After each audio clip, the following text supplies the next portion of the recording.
All right, folks, should we get started? We have a very small group here today, which I'm sure is at least in part a consequence of all the emails you've been getting from public health. So yeah, as you probably know, somebody in the class was tested positive, I think after our class last Tuesday.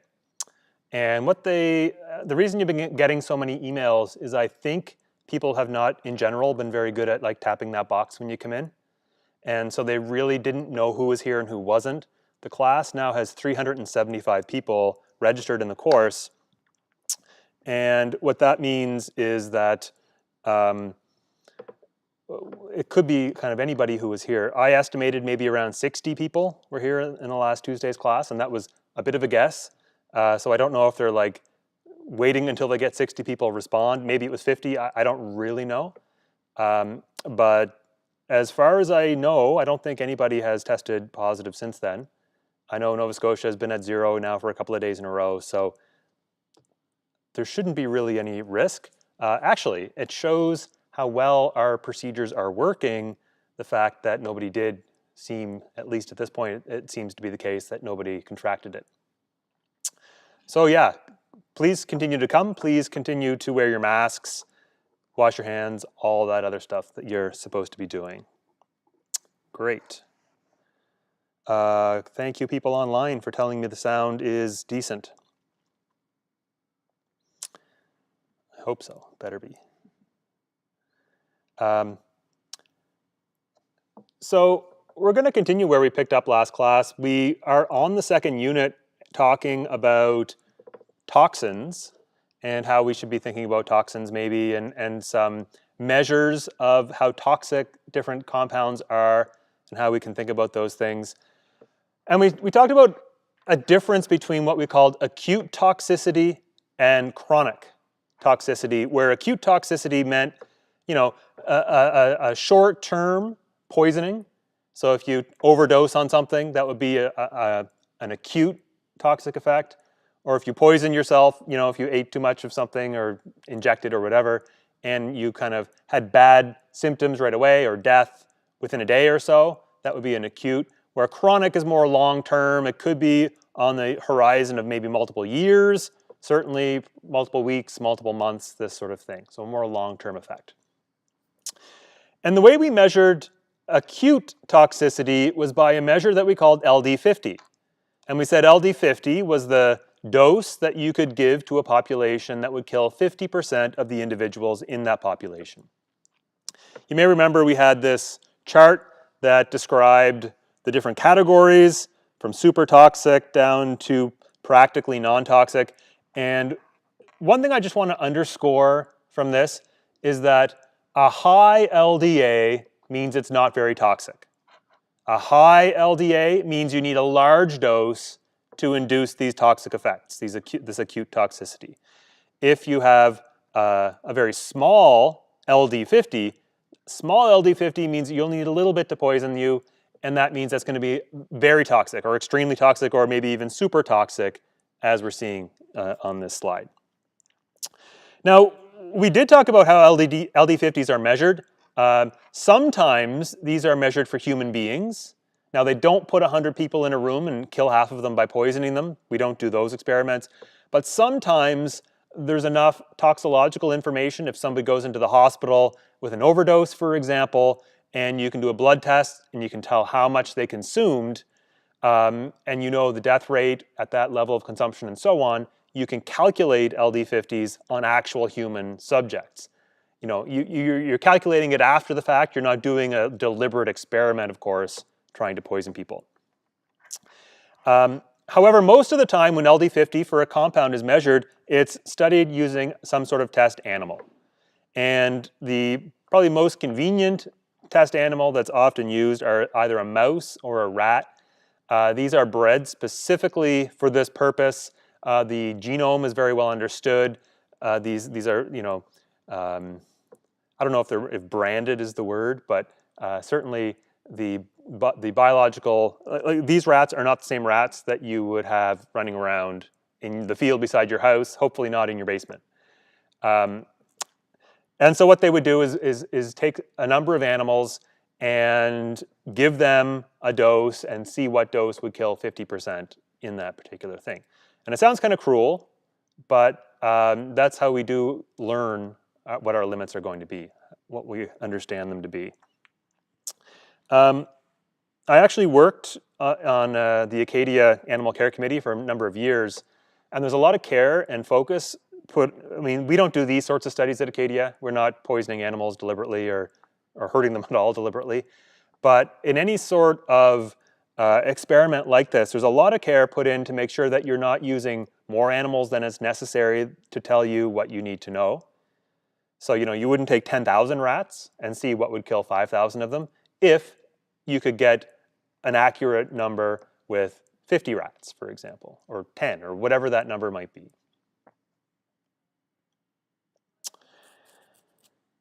But this leads to a following question. Animals aren't people, right? A dog's not a person, a rat's not a person, a mouse is not a person.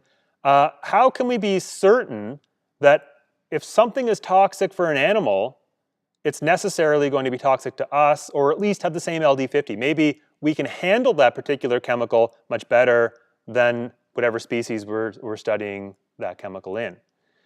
And there's a lot to be said for this, and we know of certain variations where this is sort of a bad application. It's very admittedly an approximation that we have to make. And what we find is that different species of animals will handle chemicals differently depending on what their diets are. So, for example, animals that are carnivores, like dogs and cats, have evolved a different system to handle the various compounds that they might expect to get from their diet than a rabbit might, that's an herbivore that eats, of course, plants only. Where humans and rats are actually more similar than probably humans and dogs or rats and rabbits, because rats and humans both have a very wide diet that includes meat, includes all sorts of different plants, and as a result, there's a wider range of chemicals that we probably have evolved to tolerate. So here's an example of one such example where application of an LD50 in humans doesn't kind of work out when you look at a certain animal. And this is a compound called theobromine, which the structure is shown there, if that means anything at all to you. But it's found in chocolate, it's found in cocoa, and so of course it's in chocolate. And if you have dark chocolate, there's going to be more theobromine in it than if you have, say, milk chocolate. And you might have grown up hearing that chocolate is toxic for dogs. You can't feed dogs chocolate. Of course, human beings have no problem eating chocolate. But in both cases, it again comes down to dose. It turns out the LD50 in dogs for theobromine is about 300 milligrams per kilogram. And for human beings, the number is about 1,000. So it's still toxic to us, but we would need a larger dose than the dog would per kilogram of body weight. Human beings generally weigh more than dogs too. I know there's some edge cases where that's not maybe necessarily the case. But for that reason, we can also handle a larger dose of this particular compound than a dog could. So let's say you were worried about overdosing on theobromine from eating chocolate. This is how much chocolate you would have to eat. 83 bars of Lindt, well, it doesn't have to be Lindt, it could be any brand, but 70% cocoa chocolate. So this would be very dark chocolate, which has a high content of theobromine. These bars are 100 grams each, so they're a pretty hefty sized bar. If you ate 83 of these bars in one sitting, you would hit your LD50. And what that would mean is 50% of people who ate that would survive it, and 50% of people who ate that would not survive that. And you could probably agree with me, there's very low risk of any human being in one day or even 1 week or 1 month consuming 83 of these dark chocolate bars. So from that metric, we can just say this is non-toxic, that we can really not reasonably expect to consume enough theobromine by eating chocolate to come anywhere near our LD50. Okay, so your limit should be 8 of these a day. Just for a factor of safety, go 10 times less. You can have 8 of these chocolate bars a day and everyone should be okay. What about the dog though? If you do a calculation on a dog that's 20 kilograms, the LD50 for that dog would be 6 of these same 100-gram chocolate bars. Remember, the dog weighs a lot less, and you need less theobromine to poison that dog. Have you ever known a dog to eat 6 chocolate bars? Or an amount of food in one go equal to 6 chocolate bars? Yeah, dogs will eat a lot in one sitting, and could very easily, if you had 6 of these chocolate bars lying around and the dog found them, would very easily put these back, and that would give the dog a 50-50 chance of surviving that poisoning. Now, it's not like if you broke off a little square and fed it to a dog, the dog's all of a sudden now poisoned or at risk, you know. That would be a very low dose, probably on the same scale of us eating maybe 1 bar. But certainly, if left in a place where the dog can get at it, a dog would very easily overdose and consume more of this kind of chocolate than their systems would be able to handle. Reminds me of my brother. He's 2 dogs, 1 dog now, I guess. And for his wife, for Mother's Day, it was like 2 years ago, he asked her, I'll make you your favorite meal. And so he said, what would you like? And she said, well, her favorite meal was fish tacos, and he was going to amp it up a little bit and go with lobster tacos. So he went and he bought like 4 big lobster, and he boiled it, and he had it all, and then he was at the kitchen, basically spent the morning shelling it all, and he had this like pile of lobster meat that he was ready for the next step, and of course all the shells and everything, and someone rang the doorbell, and so he went to the door, talked to them for like a minute, and then came back out, and in that time, one of the dogs jumped up and just in one gulp ate all of the lobster. And my brother said the worst part of it is the dog probably didn't even enjoy it. He probably just inhaled it and then kept going, So, yeah, got to be careful about that. Thankfully, lobster is not toxic to dogs, as far as I can tell. Well, n equals 1. We have 1 test. Did not poison the dog. Here's another example, and this one's a little more striking. Okay, and this is another example. This is probably an alien-sounding name to you, Ferralizumab. I'm probably not even pronouncing it correctly. It's a drug. It's an immunomodulatory drug, which that basically means it changes your immune response to things. And this might be something you might give somebody. You might want to change someone's immune response, for example, if they had a transplant, that you might want to damp down their immune response so that they wouldn't reject the transplant, as an example. In this particular case, the application of this particular drug was for leukemia and rheumatoid arthritis. And they tested it first on animals, and it worked great. It caused upregulation of T cells, which are the cells that are the immune response cells. And it calmed the immune system, so there was less sort of inflammation, less flare-ups, which of course for arthritis is one of the issues. They first tried it on mice, worked great. Then they tried it on monkeys, so they kind of work up closer and closer to humans. It worked great to monkeys as well, and then they started on humans. So they wanted to begin human trials of this particular drug after nothing but success in the animal models. And so they got 6 volunteers as sort of a small rollout, and they gave them what's called a subclinical dose. So this is a dose, in this case, was 1/500th the dose that was safe in animals. This would be a dose that would be too small to have sort of the intended pharmaceutical benefit. So if you have a headache and you take, ibuprofen, say 400 milligrams, they might give you a milligram just to test to see if you can handle this particular drug. So this is what they're doing. They were just testing, gave very, very small amounts at first to people to see how they would handle the drug. This is what happened. After an hour, all 6 men began to experience excruciating headaches, shivering, back pain, gut pain, diarrhea, swelling, and nausea. 4 hours, all have fevers, flushed, blood pressure dropped. 5 hours, one patient starts to fight for their breath. All have lung pain. I don't know if I've ever had lung pain before. They were given steroids and medications to try to, address these symptoms. 12 hours, the patient that was fighting for his breath at 5 hours is so bad that they were put into the ICU, intensive care, and put on a ventilator to keep them alive. All the other ones were also at the same time brought in to intensive care just to make sure if something went south that they were okay. One of them suffered what's called the ballooned head, which was, I guess, is swelling, right?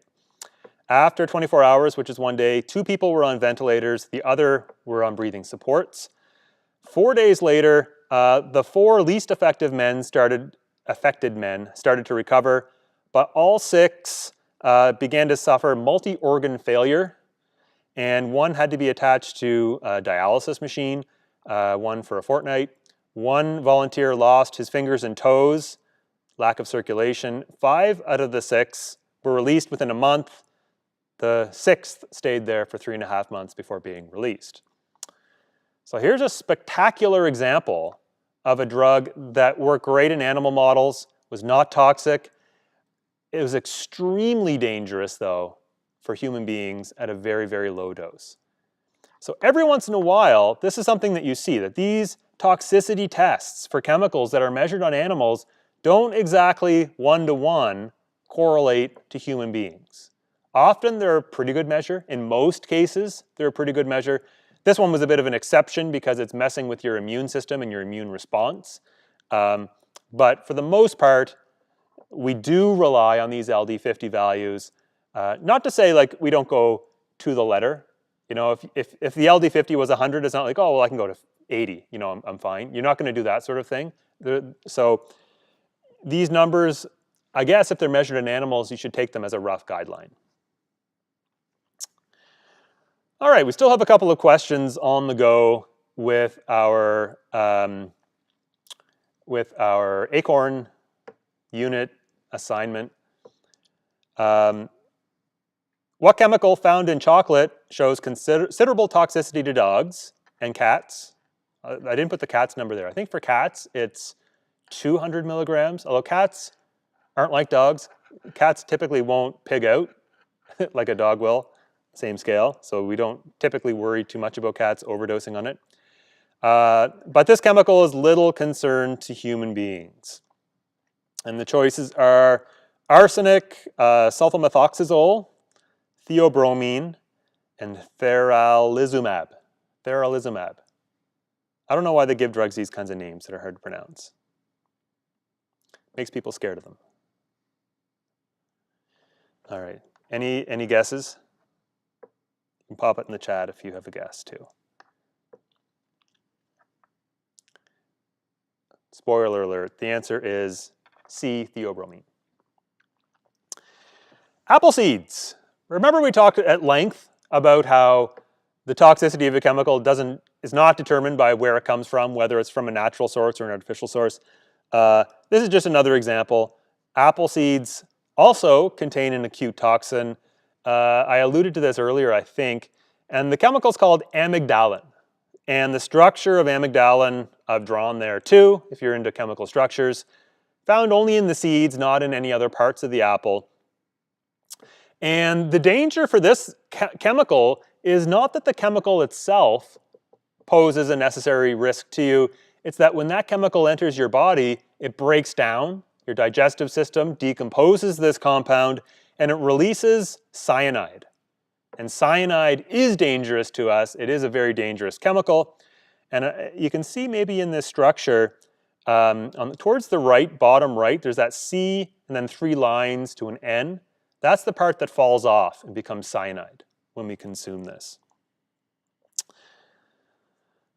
So how much do you have to eat? Well, this is surprisingly doable, okay? It works out, the LD50 is about 1 milligram per kilogram body weight.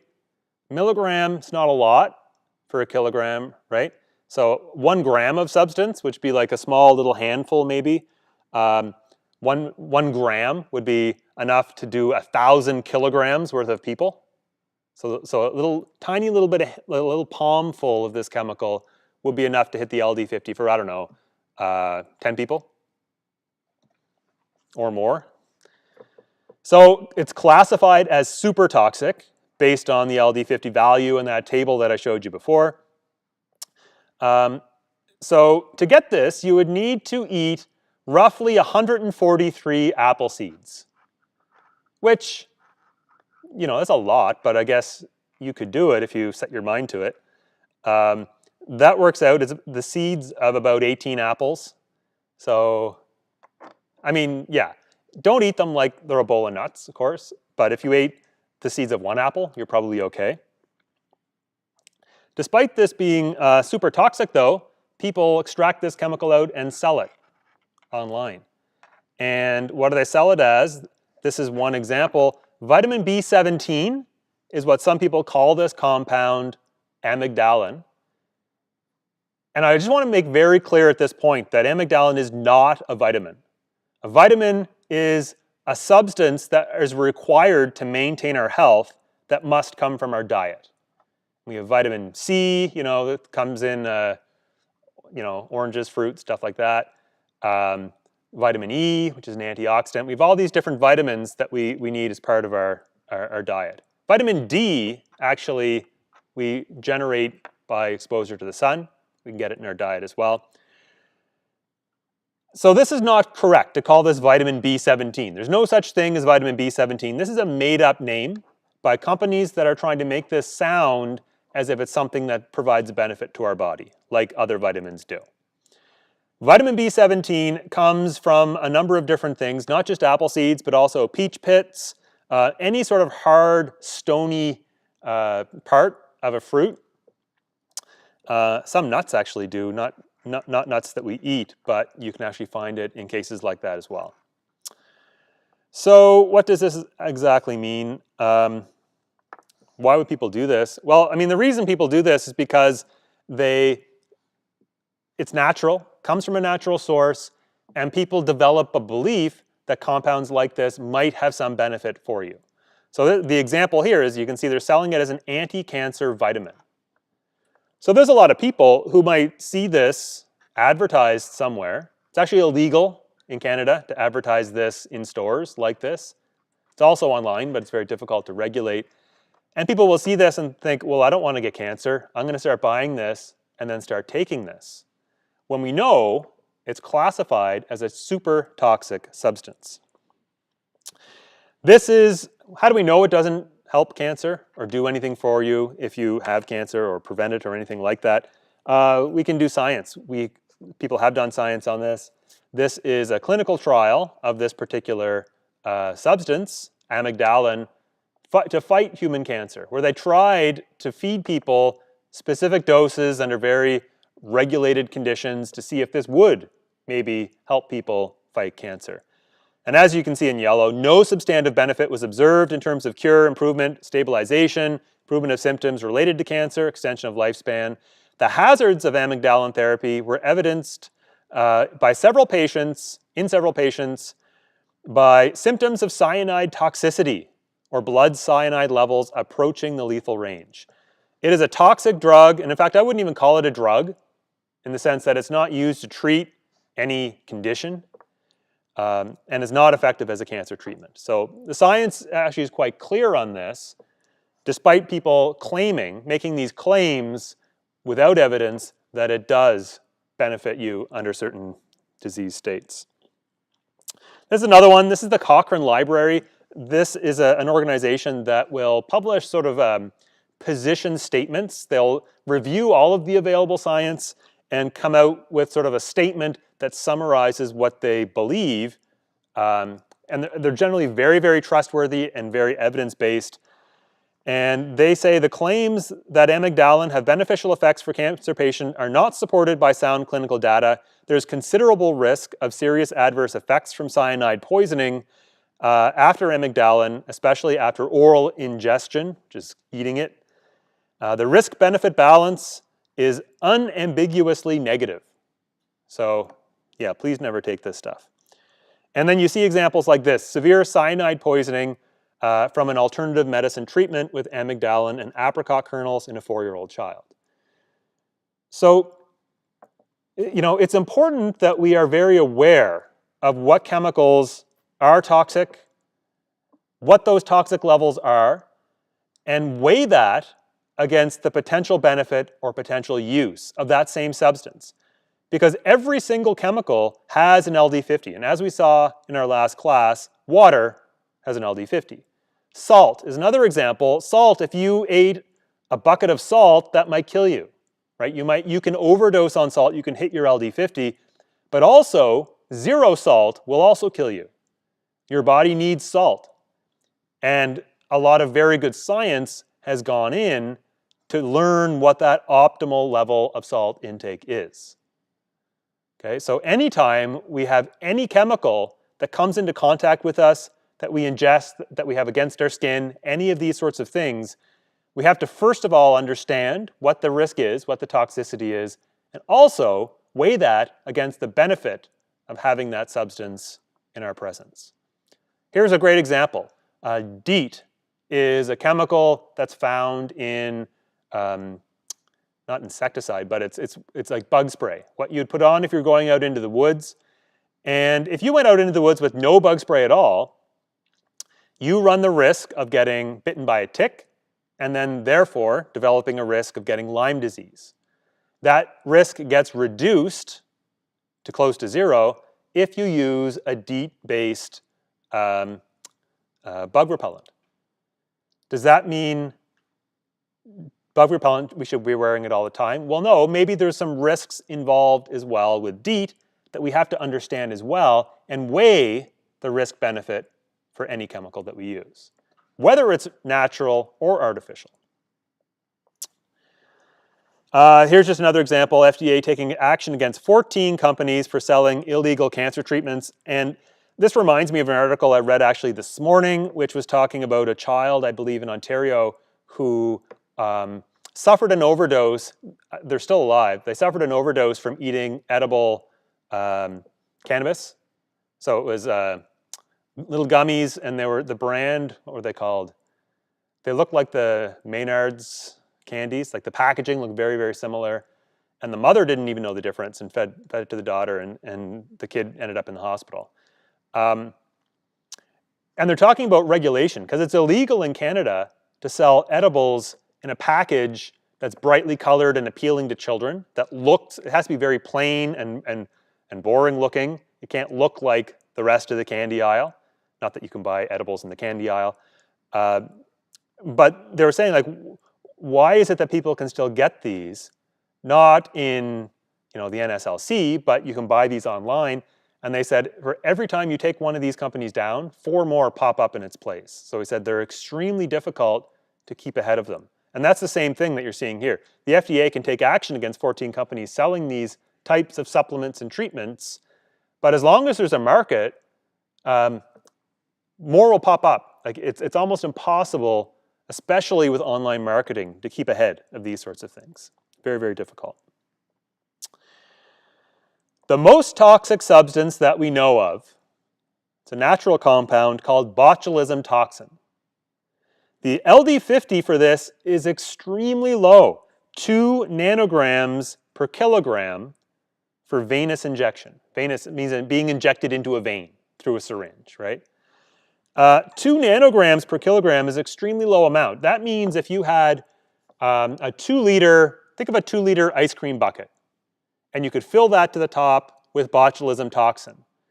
That would be enough to give every single person on this planet an LD50 dose.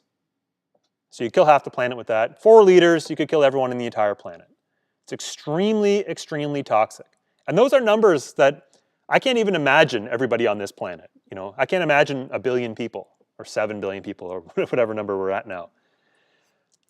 What's also interesting, this same toxin, if you inhale it, rather than having it injected into your bloodstream, the LD50 is very different. And it's only 12 nanograms, well, I mean, it's still exceptionally super, super high toxicity, 12 nanograms per kilogram, but it's 6 times less toxic by inhalation than by injection. And just think about why that might be for a second. If you inject something into your blood, 100% of it is now in your body. Where if you inhale it, in order for it to enter your body, it has to pass across membranes in your lungs and sort of diffuse through and eventually make its way into your bloodstream, which, depending on the compound, sometimes it's very efficient, sometimes it's not.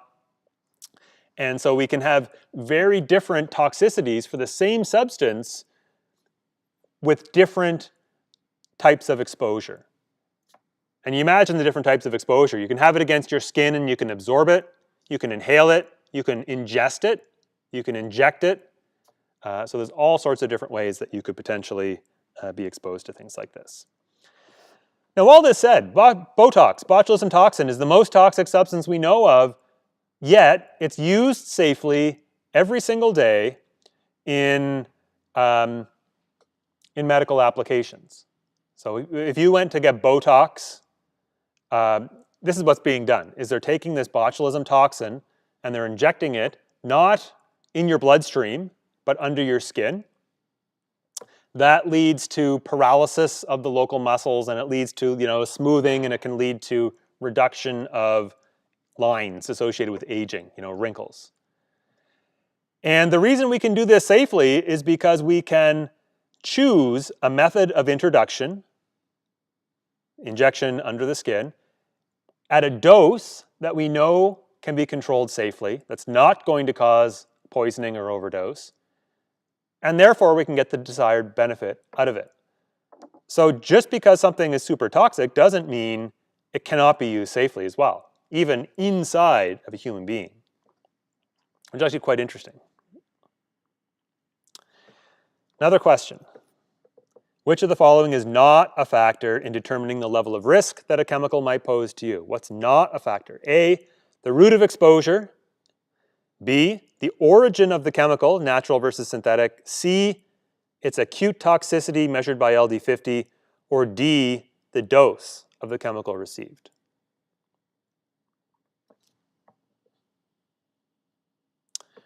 And I'll just leave an awkward silence here for a second so people can answer that if they like.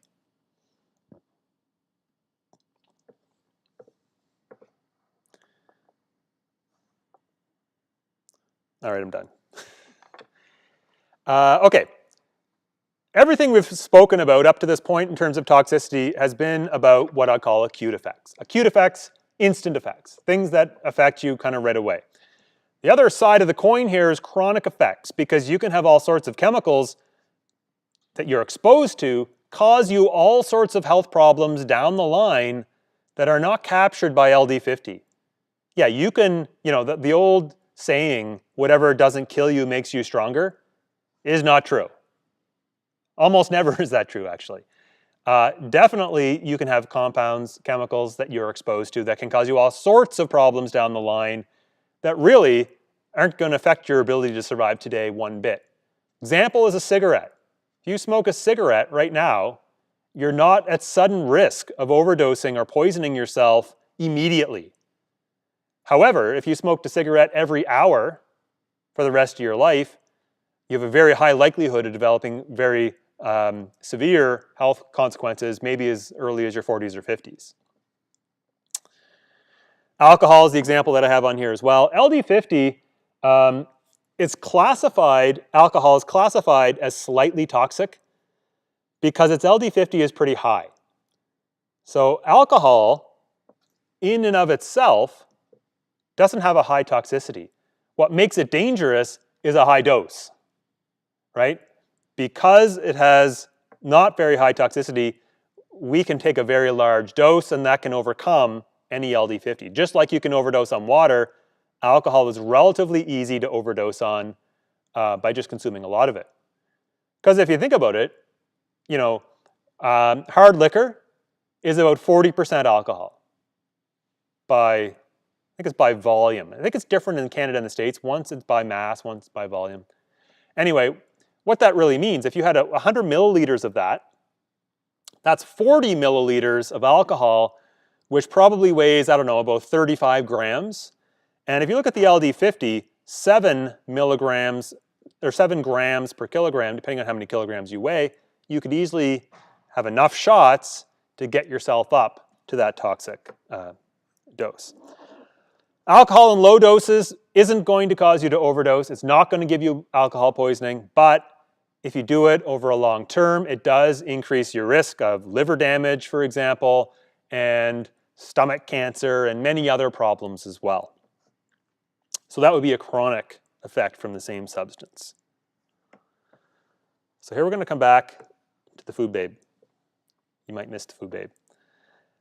Okay, so here is one of her articles where she titled it Chick-fil-A or Chemical Filet, where she says TBHQ, which is, I've drawn up there, tertiary butyl hydroquinone, it's the name of the chemical, short form TBHQ. She says is a chemical made from butane, a very toxic gas, and can only be used at a rate of 0.02% of the total oil in a product. Why is there a limit to this? Maybe because eating only 1 gram of this toxic preservative has been shown to cause all sorts of issues, from ADHD in children to asthma, allergies and dermatitis to dizziness, and even has caused stomach cancer in laboratory animals. So again, this is another nice example. Remember the dryer sheets that we talked about, how, you know, some chemical being present and being able to cause certain effects in a certain population at a certain dose doesn't mean that at another dose they may not be safe. But this is interesting for a couple of reasons. First of all, it shows that it's only allowed to be used at a rate of 0.02% of the total oil. So there's regulations on the use of these chemicals. There's limits imposed by the government, Canada and the US at least, on safe use of this particular substance. She does say it's made from butane, when in fact it's not. It's not made from butane at all. And butane is also not a very toxic gas. Butane is what you find in lighters. So yeah, it's not. She mixed up her chemistry a little bit. What I found though is she copied that bit almost exactly from this book called The Omnivore's Dilemma by Michael Pollan. And what he says is the most alarming ingredient in a chicken McNugget is TBHQ, where he says almost the same things. He said TBHQ is a form of butane, i.e. lighter fluid. It's not really a form of butane. It doesn't, I don't know, the structures that are up there side by side, you could argue they both have carbon atoms in them, and I don't know, like they're not closely related at all, chemically speaking. And then he gives the same stats that she gave. And then I looked a little bit further because Michael Pollan actually gives a reference for all this data. And the reference comes from this book, A Consumer's Dictionary of Food Additives. And they give another very similar sort of synopsis. And it's a little bit like, you know, the broken telephone game, where if something gets published and then it kind of gets paraphrased and then that gets paraphrased again, meaning gets lost, but not only meaning gets lost, but agenda sometimes gets inserted. So whenever I see articles online that are complaining about a chemical or this or that, I almost naturally will like go back to the source of that information. And often they'll do like a complete 180. It'll be like the opposite of what the original article was stating is what it ended up as in the article that I'm reading. They really missed their boat though here, because the food babe, when she's saying it's related to butane, so-called very toxic gas, which it isn't, she's trying to make people get turned off and not eat this particular thing. What she should have said though was this chemical is actually very similar, chemically speaking, to anal bleach, which is a substance, if you know, I'm not going to talk about why you might want to use this. Well, it says right there, intimate area skin lightening. There you go. It contains a chemical called hydroquinone, which is a very close relative to tertiary butyl hydroquinone. In fact, hydroquinone is in the name tertiary butyl hydroquinone. So if they really wanted to grow somebody out, this is what the comparison they should have used. They should have asked a chemist. It turns out, in order to consume 1 gram, because remember she said 1 gram consumption of this can cause all of these negative health effects. To get a gram of TBHQ by eating Chick-fil-A burgers, assuming these were cooked in oil contaminated with TBHQ at the maximum allowable dose that she also quoted, 0.02%, to get that gram, you would need to eat 278 Chick-fil-A burgers. That is equivalent to 5 kilograms of oil remains in the burgers themselves. And that 5 kilogram of oil would contain 1 gram of the TBHQ. Right? And you'd have to eat this all kind of in one go as well. So what I would suggest is 278 Chick-fil-A burgers is too many in one day. Not just one day, it's probably too many in 1 year. You're probably going to Chick-fil-A too often if this is how many you're eating in 1 year. Is there a risk of reaching that toxic dose of this chemical? No, not at all. So what we're talking about here, though, isn't necessarily acute effects. We're talking about chronic. Is there a chronic effect from eating this substance as well? Well, this has been studied. This is a publication by the European Food Safety Authority. This would be similar to like what the EU would have instead of what we would have like Health Canada. In the States, they have FDA, Food and Drug Administration. Their statement, they reevaluated the safety of this substance in 2004. So what they do is they publish these sort of papers, I guess, or guidance on the safe use of this substance. And then, of course, if more studies happen after that publication date, maybe 10 years later, they'll review their original paper and update it with anything that's been discovered since then. So this was the update in 2004, and that was an update from the original one, which was in 1987. It's quite old now, right? Like you'd want to keep data a little bit newer than that. Based on the data reviewed, the panel concluded that TBHQ is not carcinogenic and that further genotoxicity studies were unnecessary. So basically that means this compound is not going to cause you cancer. The panel considers the dog as the most sensitive species. So this chemical has been tested in a wide variety of different types of animals. Dogs, cats, sheep, I think, maybe, rats, mice, you know. And what they do is they look to see which animal, because again, all animals are not equal. Some animals are affected more, some animals are affected less. And so what they want to do is find the animal, non-human animal, that is most sensitive and use that as the comparison for human sensitivity. Because they figure we want to be as safe as possible here, so let's go with the animal that can least handle this. They choose the dog. And for chronic effects, they do a very different thing. They're not trying to give a dose that's going to kill 50% of the population in one shot. That's technically an experiment that you could do in 1 day. I'm getting a phone call.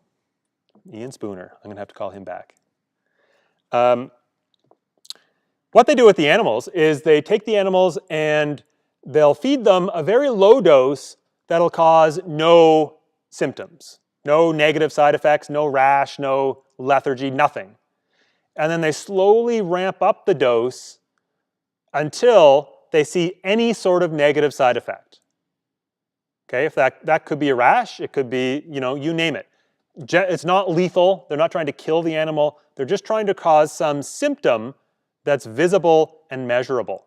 And then they call that line, the dose that will cause some visible symptom in the test animal, the NOAEL, which is the No Observed Adverse Effect Limit. So that means you could give the test animal a dose smaller than that and not observe any sort of long-term effects.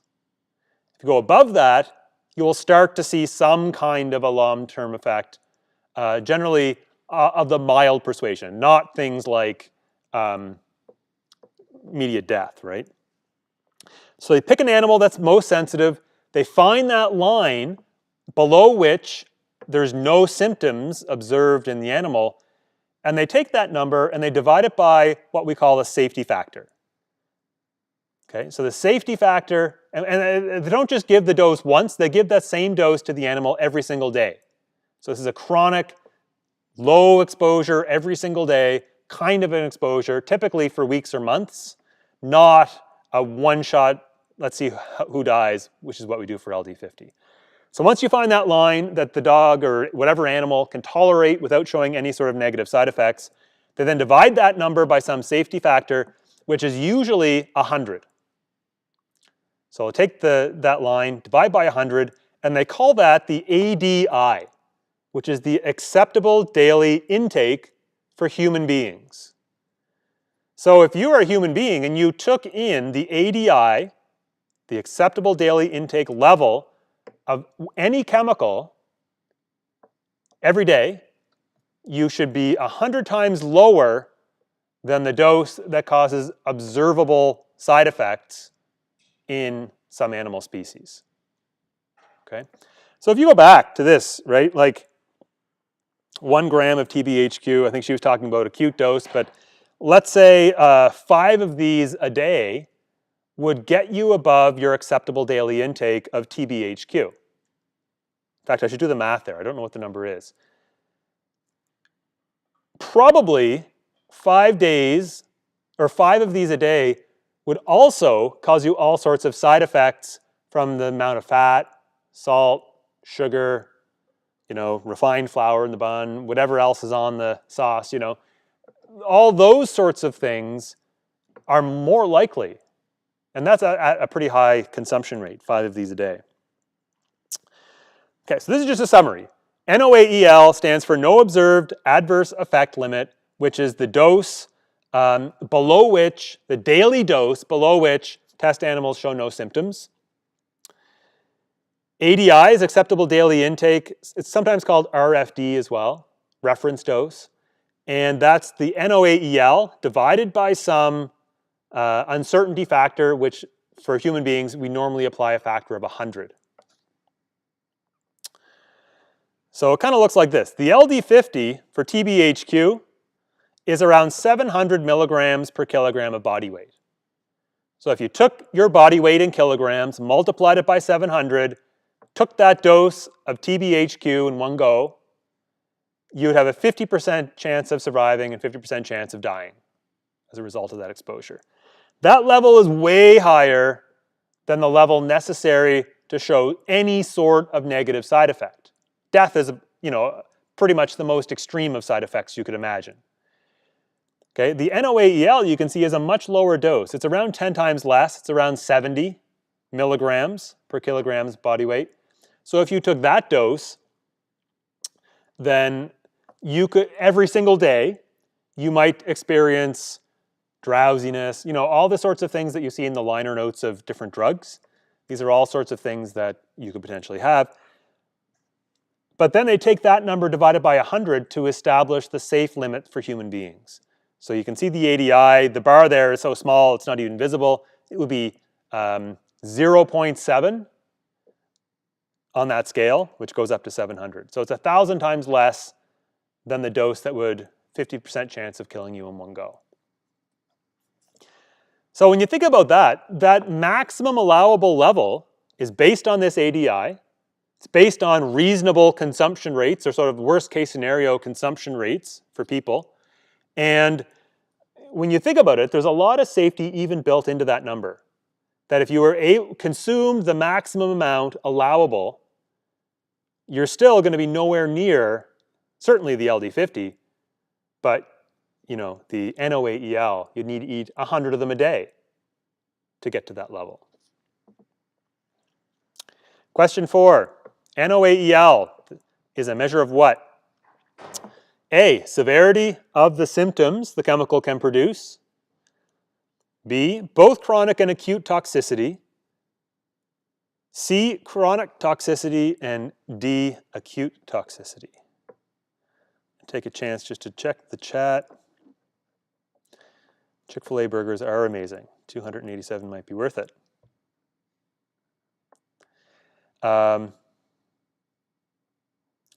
Butane burners used in high school chem labs. Butane is a common fuel. I guess propane is what we use for barbecues typically. I don't know if people heat their houses with butane. It's lighter fluid anyway.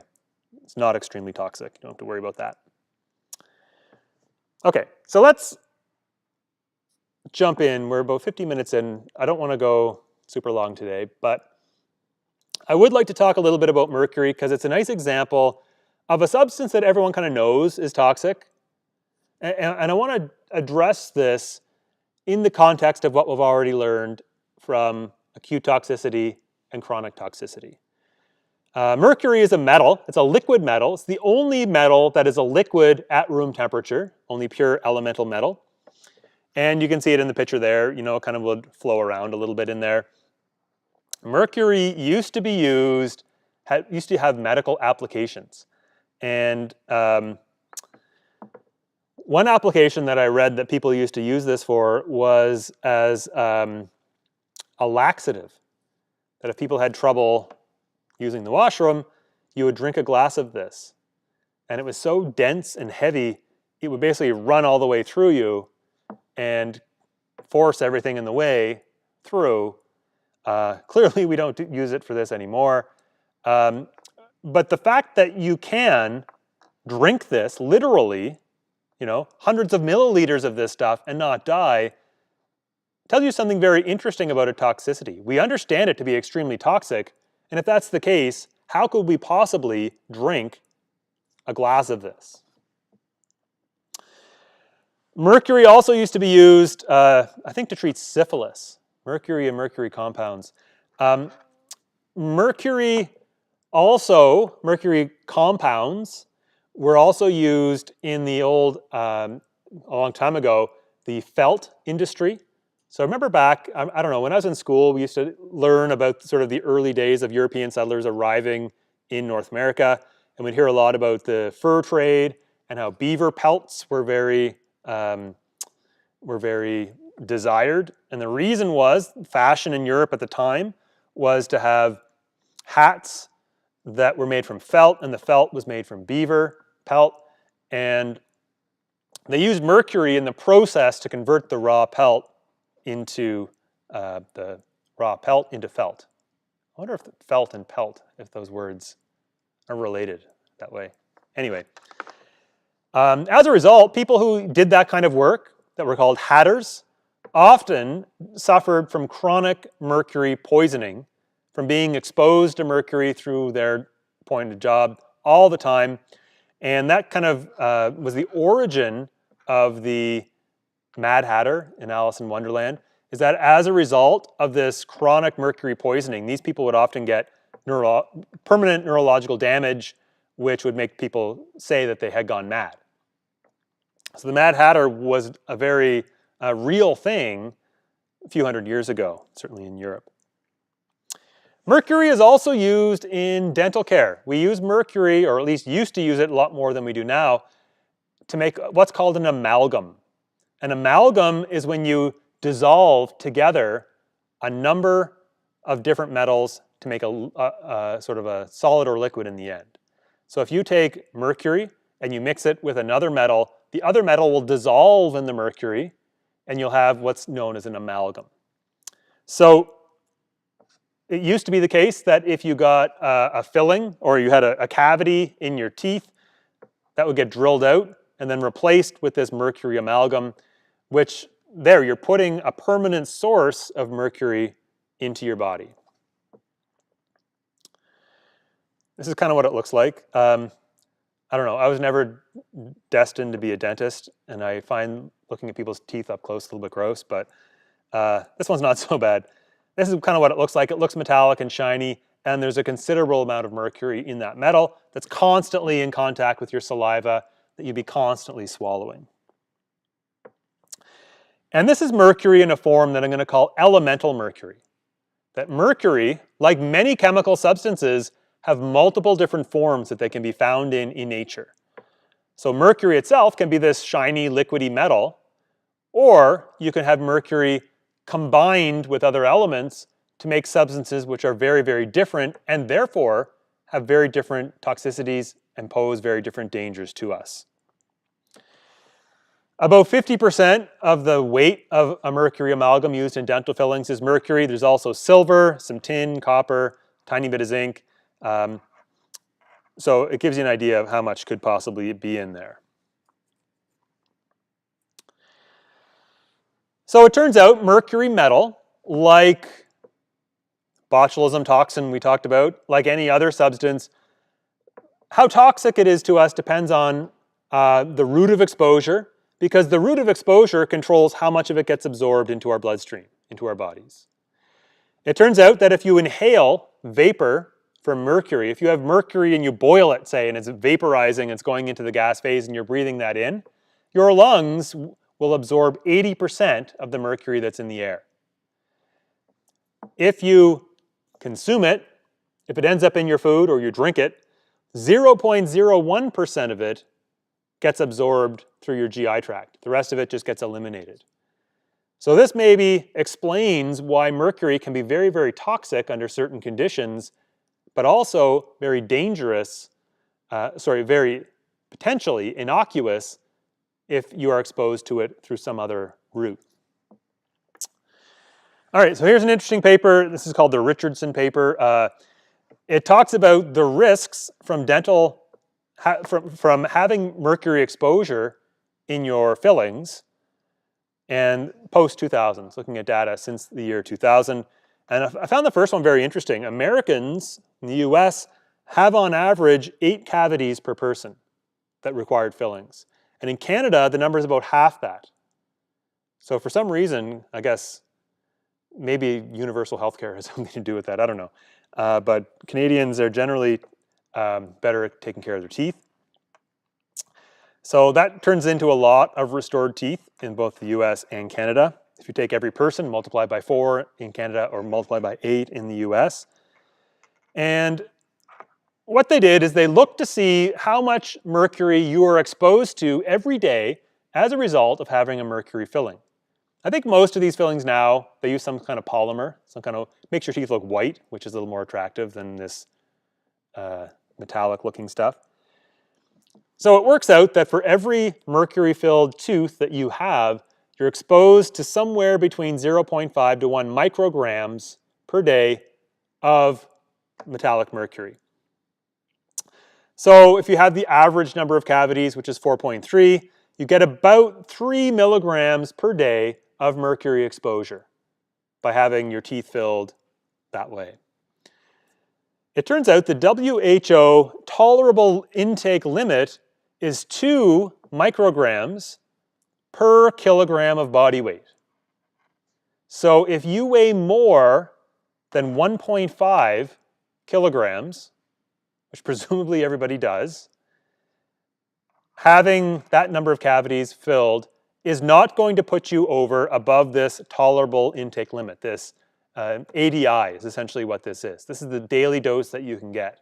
Now this might be a concern if you're getting high doses of this from maybe some other source as well, because you have to add all the different sources together. Maybe if you're a dentist and you're filling teeth all day with these things, maybe you're having a higher exposure than the person that comes in once a year or whatever to have a filling done. A few interesting things though. One thing that they concluded was that if you have mercury fillings and you are concerned about the mercury in your mouth, the single big dose you get by them drilling that out and replacing it with some new material is going to be more dangerous to you than that very low level daily dose you're getting by leaving it in. So sometimes taking it out creates a bigger problem than you had with it in there to begin with. Second thing they say at the end of this study, all dental devices and materials present some risks. The ultimate goal is to assess the risks posed by all such materials and weigh those risks relative to one another. This is the message of my course. It is important not to leap from the frying pan into the fire in an attempt to avoid one defined risk by opting for another material with ill-defined risks. So let's say they find a replacement for this. What if the risk of that, maybe it didn't release anything poisonous into you, but could crack and fall out easy. That would expose your cavity, makes it much more likely that you get a reinfection, and maybe you lose the tooth, maybe the infection goes into your jaw. Those are risks that may be not present with the mercury fillings and might be present with some alternative material. And maybe that overall is a bigger risk to your health than that low-level mercury dose was starting out. So the Canadian Dental Association says, current scientific evidence on the use of dental amalgam supports that amalgam is an effective and safe filling material that provides a long-lasting solution. It provides benefits over other filling materials in terms of ease of use, longevity. You don't have to refill it as quick, especially in patients with a high risk of tooth decay, and probably also, especially for patients that don't have great access to dental care through either geographical or economical reasons.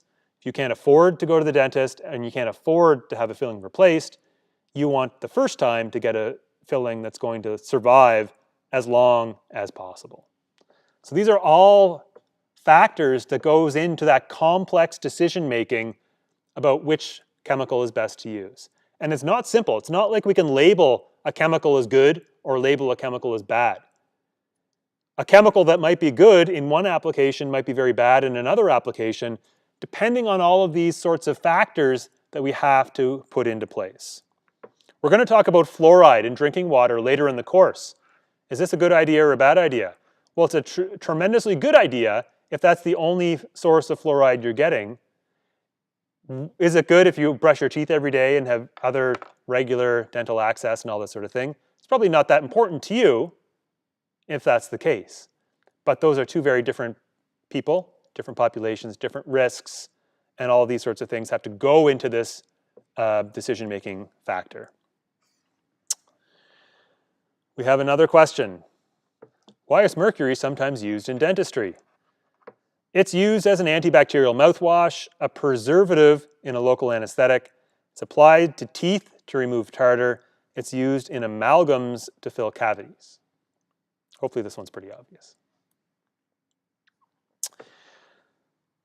Now that's just one form of mercury. Mercury comes in multiple forms.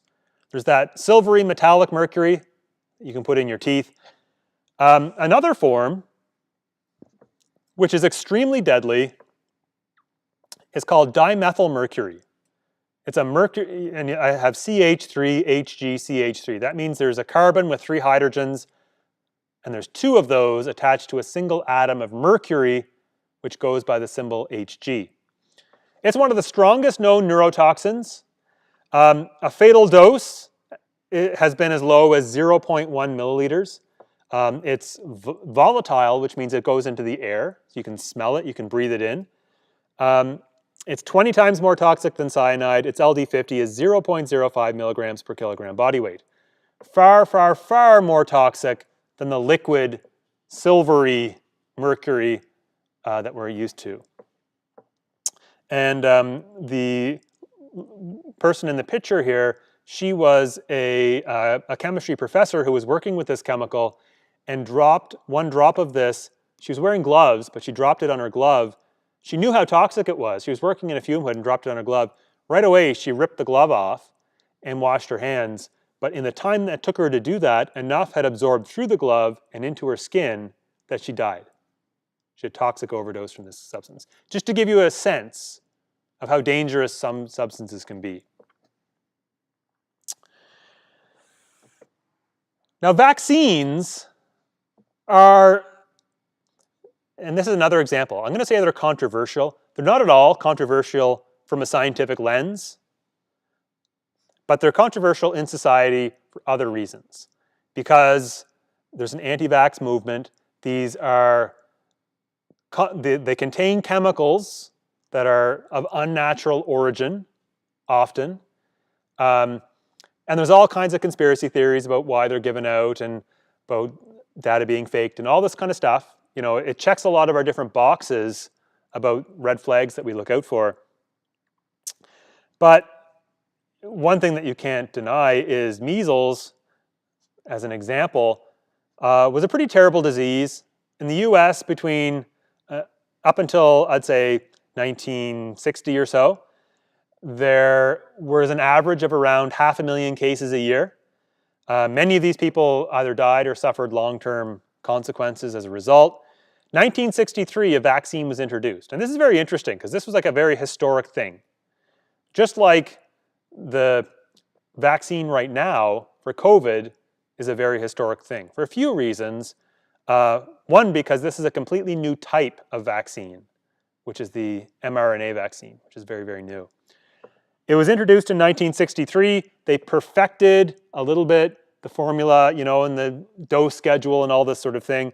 There's a few little small flare-ups, but essentially from the mid-1960s forward, the vaccine had very effectively almost eliminated measles cases in the United States.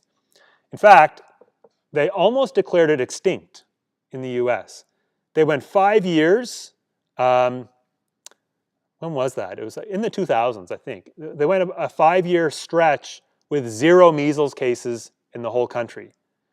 But the anti-vax movement has been gaining some steam. And as a result, measles are back. It's growing. We're nowhere near back to our 500,000 cases like we were before, but certainly, you know, someone kind of inched the door open for it to kind of come back in to North America. And what we see in the US is very similar to what we see in Canada for things like this. This is another example, rubella, which is German measles. This is another very dangerous disease that has been effectively eliminated through the introduction of a vaccine.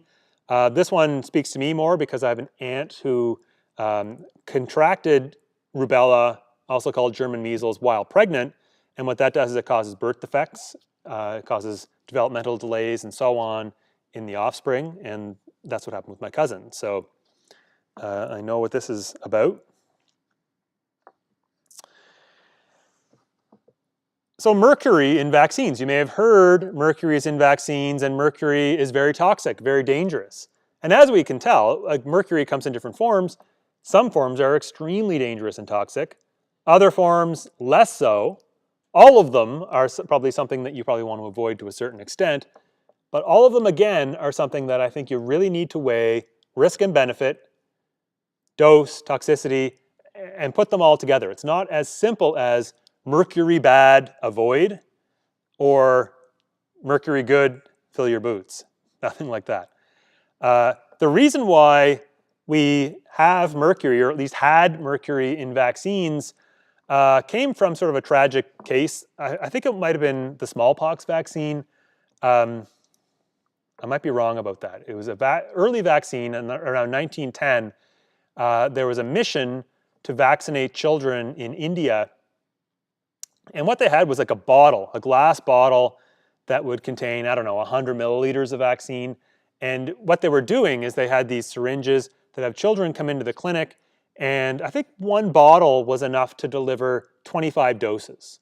They had a number of bottles. So they opened a bottle, and then children would line up, and they vaccinated, I think, 15 of them in a row. And then they were done for the day. They went home. They put the cap back on the bottle and put it on the shelf. The next day, a bunch more kids came to get vaccinated, and they used the remaining doses in that bottle, which was, I don't know, another 10 or 12 or whatever it was, doses. And I think something like 90% of the kids that got the dose on the second day died within a week. And none of the kids that got the dose on the first day had any negative symptoms. They were effectively vaccinated against the disease. And so obviously it's very tragic, the outcome of that particular thing, but it made them realize that those bottles of vaccine, once you break the seal, they can become contaminated by, you know, bacteria, fungi, mold, whatever it is, that can reproduce if left in a warm environment, and then a day later that would be very dangerous to inject into somebody, as was found in this particular example. So, you know, that obviously is a very tragic outcome, but what they realized was that they needed to find something that they could put in these bottles to preserve them, to prevent anything from growing in there, and then because they wanted to be able to use as many doses as they could and not have to have them all done in the same day. And actually a lot of research went into trying to find the most suitable chemical for something like this. And they tried a number of different chemicals and they, played around with it. What they found was most common preservatives that they were putting in was reducing the effectiveness of the vaccine, because they didn't want that either. They needed the vaccine to remain fully effective, but also remain safe. And this is the compound that they settled on, thiomersal. And thimerosal is sometimes also called that. One is the chemical name and one is the trade name of this substance. And the picture of it here, you can see that Hg is an atom of mercury. It's one atom out of a larger compound. And this is quite different from the dimethyl mercury that we saw. It was very toxic before. It's also very different from the metallic mercury we saw before as well. So they started putting this in vaccines, and they continued like right up until the 1990s, I believe. Till 1998, Dr. Andrew Wakefield, who's now no longer a doctor actually, published a paper in 1998 in the journal The Lancet, which is a very well-respected medical journal. And in this article, what he did is he linked the presence of mercury in childhood vaccines, MMR vaccines, which stands for measles, mumps, rubella. It's one of the two main childhood vaccines that children get. The other one being DPTP, diphtheria, pertussis, tetanus, and polio. And he said it's these vaccines which are causing children to develop autism and inflammatory bowel disease, which of course caused a bit of a media panic, right? Because autism at this time was just sort of starting to become recognized as a diagnosable condition. And I think even to this day, there's a poor understanding of the factors that give rise to autism. Mercury was maybe at this time an obvious culprit, because mercury we know is toxic, and not just toxic, but neurotoxic in certain forms under certain conditions. So I'll tell you this, the most common source of mercury intake for most people is fish. That mercury, when it gets into the environment, can settle down into the sediment. There's microorganisms in the sediment that turn the mercury into something called methyl mercury, which gets concentrated in fish. If we eat the fish, and it actually moves up the food chain. So the higher up the food chain the fish you're eating is, the more mercury it'll have. Very top would be things like sharks and swordfish, and the smaller fish tend to be much lower. I remember when my wife was pregnant for the first time, we had this chart on the fridge that looks kind of like this picture you see on the slide, which is a guide for, if you're pregnant, the amounts of different sorts of foods you should be eating as a maximum so you don't take in too much mercury or other things which could harm the developing child. So methyl mercury has a CH3, which is what we call a methyl, attached to a mercury atom, and the thing has what we call a positive charge. So it would be attracted to, say, like a magnetic field, it would be influenced by. And this ends up in fish, and it ends up in fish that we eat. It works out that if you have a can of tuna and you make tuna salad with that and you make a tuna salad sandwich, using roughly half a can of tuna, that would contain about 75 micrograms of mercury in the form of methyl mercury. So that's the dose you would get from eating a tuna fish sandwich. I actually have a friend who every day for lunch, she would go and she'd buy these cans of tuna and eat a can a day for lunch as like a lean, high protein meal replacement. And she developed Minamata disease. And Minamata disease is named after a place in Japan, Minamata, where many people in the population suffered mercury poisoning. I think it was from a mining thing that was going into the harbor there, contaminating their food source, their fish. So yeah, you do get a significant dose of mercury. That's compared to a flu shot that has 25 micrograms. So 3 flu shots would be about the same as 1 tuna fish sandwich, except remember, injecting something into you is a different route of exposure than eating it. And I think it works out that if you eat a tuna fish sandwich, you absorb roughly half. So eating the sandwich is probably on about par. But the forms are different. The thiomersal produces mercury in your body, which is called ethyl mercury, which has a different structure slightly than the methyl mercury that you're going to find in the fish. Regardless, this paper, everyone wanted to be safe, better safe than sorry. And what they did is they removed mercury from all childhood vaccines given in Canada and the US, and probably a lot of other countries as well, right after the paper was published. And you might think, well, how could they do that? Weren't they using that as a preservative? Well, what they did is they changed from having one bottle with 25 doses to having one tiny little bottle with 1 dose. So every bottle was a fresh dose. So we call them multi-dose vials versus single-dose vials. So now, I think in Canada, every childhood vaccine is going to be a single-dose vial, which of course cranks up the cost and cranks up the, I guess, environmental impact, the amount of waste and so on. Nevertheless, it allows you to eliminate the mercury that was in the vaccine. And I believe since then, like so for the last 21 years, 22 years, all vaccines in Canada have been mercury-free, which has not done anything for the rates of autism or inflammatory bowel disease and these sorts of things as well. It actually turns out, after more study, the body is much better at getting rid of ethyl mercury, the kind from vaccines, than it is at getting rid of methyl mercury from fish. And it turns out that the half-life of methyl mercury in the body is about 50 days, and the ethyl mercury is about 18 days. So after 100 days, after eating that sandwich, 25% of the mercury that your body absorbed is still in your body. Whereas for the vaccine, only 2% is still in your body.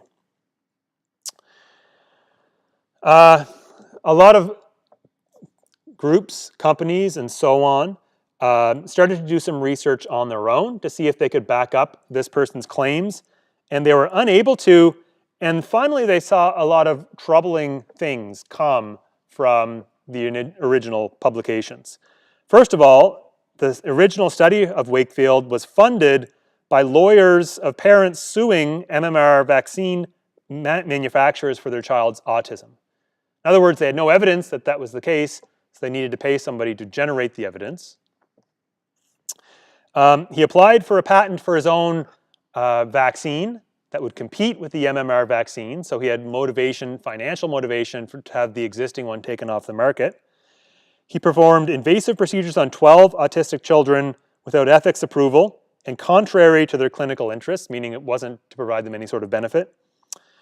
At his child's birthday party, he paid attendees, the other children, £5 each to let him draw blood from them, which he then used in their study, which is not really, the type of guidelines that we follow. And he outright just falsified data to make it fit the narrative that he was trying to push. It turns out everyone agrees now that this publication was fraudulent. It was retracted, meaning the journal decided to pull it, saying they no longer have any confidence that this is true. He was found guilty of 36 charges, and he was barred from practicing medicine in the UK and not approved to practice medicine anywhere else back in 2010. But the fallout from this is that vaccination rates dipped in England from low 90s down to about 80% in the years following. They're kind of back up now, which is great, but there's this sort of generation of unvaccinated kids that are now moving through the system, which are causing these measles outbreaks. Like this is one example, outbreak in Washington State a few years ago. And it's spreading to other parts of the world too that has maybe a less robust vaccination system than what we have. That's it for now. I think I lied to you. I said we were going to leave a little early today. We're not. It's exactly 3:50, so maybe I'll make it up to you in the future. Thank you for staying with me all this time. Thank you for everyone who's here in person.